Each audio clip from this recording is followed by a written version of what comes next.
नमस्कार, मी प्राध्यापक रोहित आदलिंग पॉवरपॉइंट इफेक्टच्या या नवीन व्हिडिओमध्ये आपल्या सर्वांचे मी स्वागत करतो। यामध्ये आम्ही तुमच्यासाठी नवनवीन पॉवरपॉइंट इफेक्ट कमी वेळात कसे तयार करायचे या संदर्भातील व्हिडिओ घेऊन येत असतो। आज आपण जो इफेक्ट शिकणार आहोत तो प्रथम आपण पाहून घेऊया।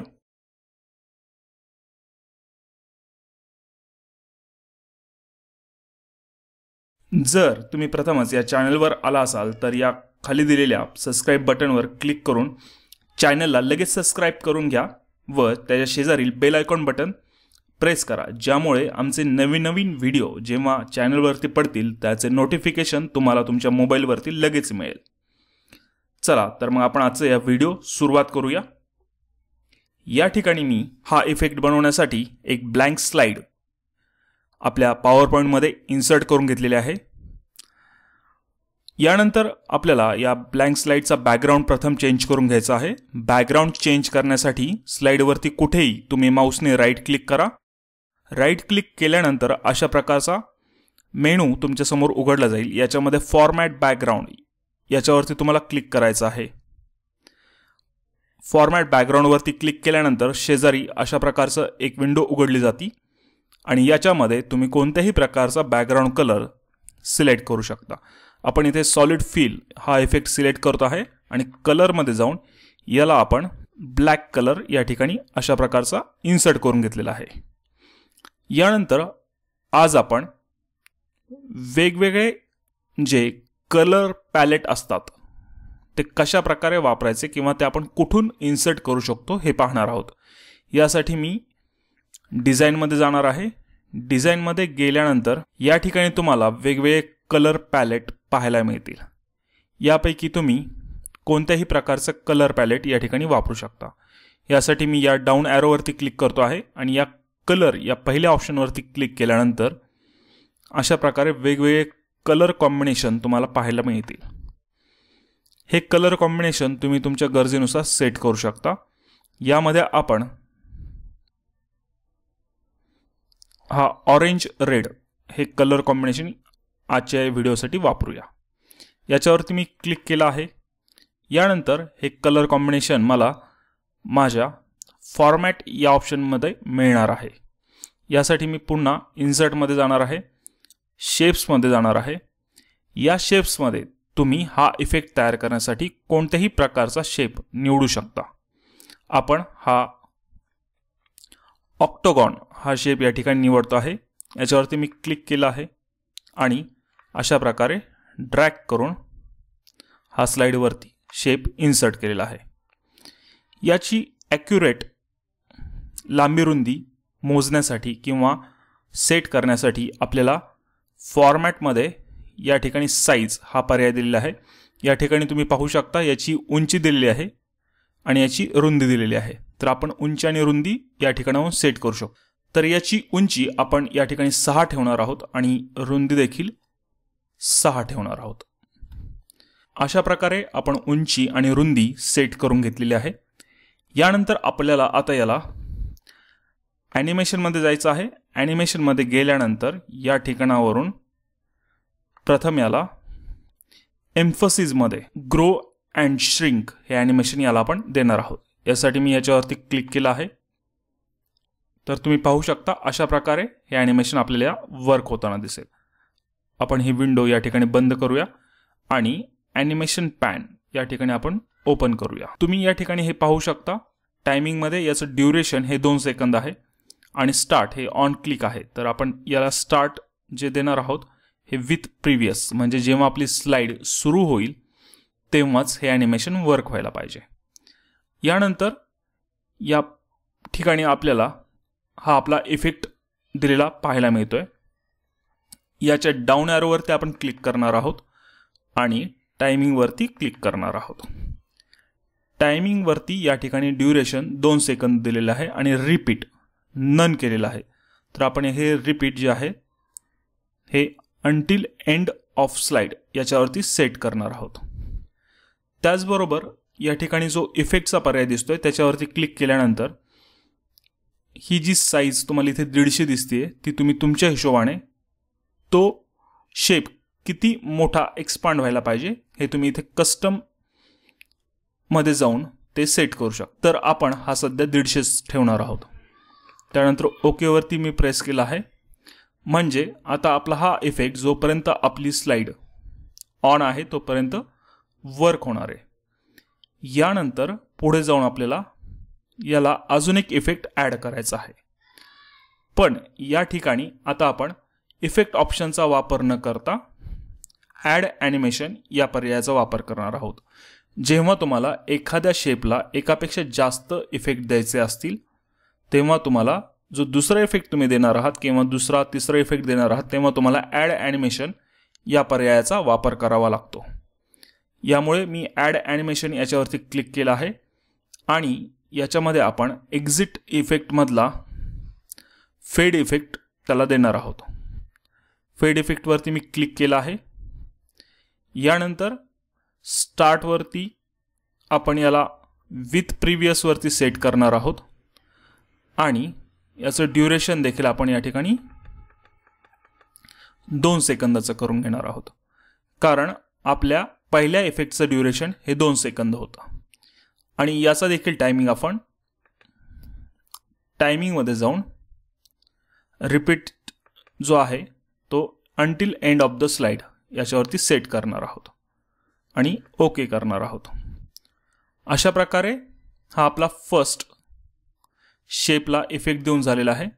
यानंतर आपल्याला हा शेप सिलेक्ट करायचा आहे, कंट्रोल डी करायचा आहे. त्याच्यामुळे या शेपचा या ठिकाणी आपल्याला डुप्लिकेट शेप तयार करून मिळेल. यानंतर आपल्याला ड्रॉइंग टूल्समध्ये फॉर्मॅटवर क्लिक करायचं आहे आणि याची साईज आपण आता 5 करून घेणार आहोत. त्यानंतर अलाइनमध्ये जाऊन अलाइन सेंटर आणि अलाइन मिडल अशा प्रकारे सेट केले आहे. शेप आउटलाईनवरती क्लिक करायचं आहे आणि नो आउटलाईन याला आपण सेट करणार आहोत. आता आपण शेप फिलवरती क्लिक करणार आहोत. या ठिकाणी आपण जे पिलेट सिलेक्ट केलं होतं त्याचेच वेगवेगळे शेड्स या ठिकाणी कलरचे तुम्हाला पाहायला मिळतील. यामधून आपण यातलाच एक फेंट कलर याच्यासाठी सेट करणार आहोत. हा फेंट कलर मी या ठिकाणाहून सिलेक्ट केलेला आहे. यानंतर पुन्हा आपल्याला ॲनिमेशनमध्ये जायचं आहे. आता ॲनिमेशनमध्ये आपल्याला फक्त एकच काम करायचं आहे, ते म्हणजे हा डिले टायमिंग आपल्याला थोडासा वाढवायचा आहे. तो आपण 0.25 एवढा करून घेणार आहोत. यानंतर पुन्हा याच्यावरती क्लिक करायचं आहे, कंट्रोल डी करायचं आहे. कंट्रोल डी केल्यानंतर पुन्हा फॉर्मॅटमध्ये जायचं आहे. आता याची साईज आपण या ठिकाणावर 4 करून घेणार आहोत. पुन्हा अलाइनमेंटमध्ये जाऊन अलाइनमेंट सेंटर, अलाइनमेंट मिडल आणि शेप फिलमध्ये जाऊन यातला पुन्हा एक फेंट कलर आपण या ठिकाणी निवडणार आहोत. पुन्हा ॲनिमेशनमध्ये जायचं आहे आणि डिले टायमिंग आता आपण याचा 0.50 एवढा ठेवणार आहोत. यानंतर पुन्हा हा मधला शेप आपण सिलेक्ट केलेलाच आहे, त्यामुळे कंट्रोल डी करून त्याचा पुन्हा डुप्लिकेट शेप बनवा. फॉर्मॅटमध्ये जावा. आता आपण याला 3 वरती सेट करून घेतलेला आहे. याचा अलाइनमेंट आपण अलाइनमेंट सेंटर, अलाइनमेंट मिडल. यानंतर शेप फिलमध्ये जाऊन आपण याला ब्लॅक कलर या ठिकाणी सिलेक्ट करूया. या ब्लॅक कलरला सिलेक्ट केल्यानंतर शेप इफेक्टमध्ये जायचं आहे, शॅडोमध्ये जायचं आहे आणि शॅडोला तुम्ही इनर किंवा आउटर यापैकी कोणताही एक सेंटरचे शॅडो या ठिकाणी इन्सर्ट करायचे आहे.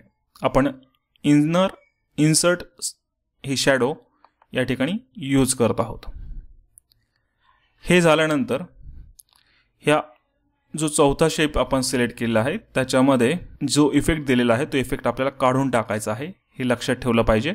यासाठी मी हा जो ॲनिमेशन पॅनमध्ये याचा डाऊन ॲरो दिसतो याच्यावरती मी क्लिक करतो आहे आणि या ठिकाणी सगळ्यात शेवटी जो पर्याय दिलेला आहे रिमूव्ह याच्यावरती मी या ठिकाणी क्लिक करतो आहे. म्हणजे आपले जे बाहेरचे 3 शेप्स आहेत तेवढ्याच शेप्सला आपण इफेक्ट दिलेला आहे, आतल्या शेपला आपण इफेक्ट दिलेला नाही आहे.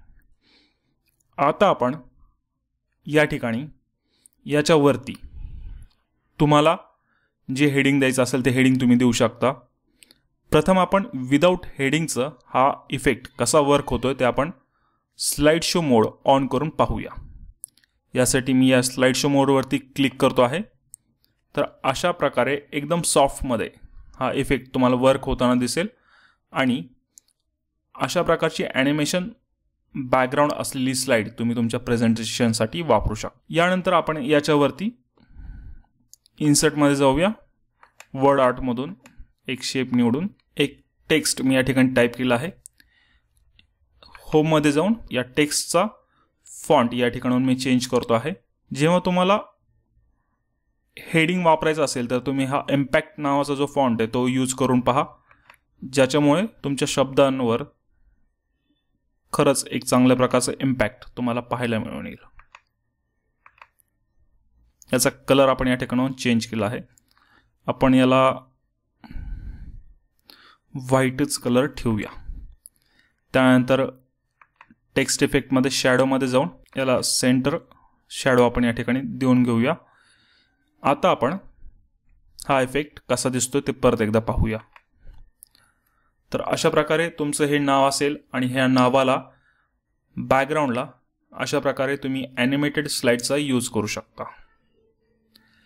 याखेरीज हे फंक्शन अजून कशा प्रकारे तुम्हाला वापरता येईल ते मी तुम्हाला करून दाखवतो. समजा आता आपलं हे डिझाईन रेडी झालंय आणि आपण हे डिझाईन कुठे कुठे वापरू शकतो हे आपण आता पाहूया. तर प्रथम मी या स्लाइडचं या ठिकाणावर डुप्लिकेट स्लाइड तयार करून घेतो.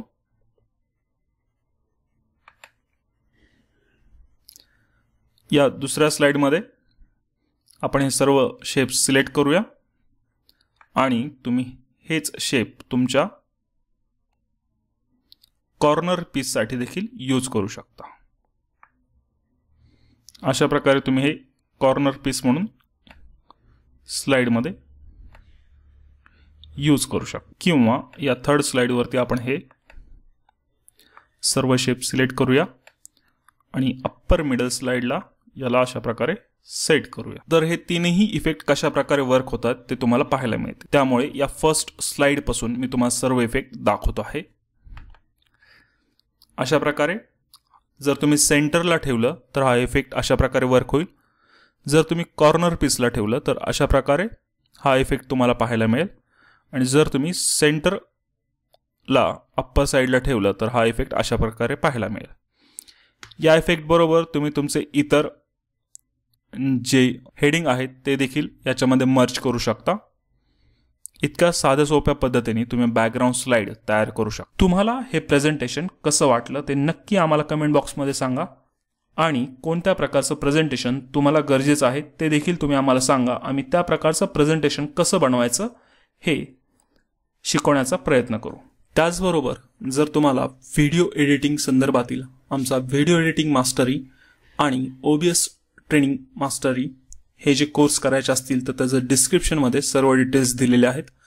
त्या ठिकाणी जाऊन तुम्ही त्या कोर्सला लॉग इन करू शकता. याखेरीज जर तुम्हाला या सर्व PPT स्लाइड्स आवश्यक असतील तर तुम्ही या PPT साईटचं सबस्क्रिप्शन घेऊ शकता. याची डिटेल्स आम्ही डिस्क्रिप्शन बॉक्समध्ये दिलेले आहेत. त्या ठिकाणी तुम्ही ते वाचून आम्हाला व्हॉट्सअप देखील करू शकता.